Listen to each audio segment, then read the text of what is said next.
Hi, in this video we'll be showing you how to access FeedbackPanda on the web.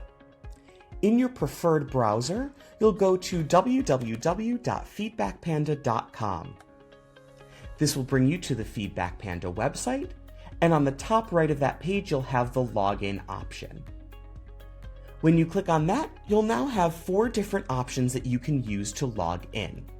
You'll want to use the option that you used when you first signed up, whether that was Facebook, Google, Twitter, or typing in your email address and your password. You'll want to use that same method every single time you return to FeedbackPanda. Once you've selected that method, you'll click on the green login button, and this will bring you to your FeedbackPanda dashboard. And now you're in, and you can start submitting your feedback.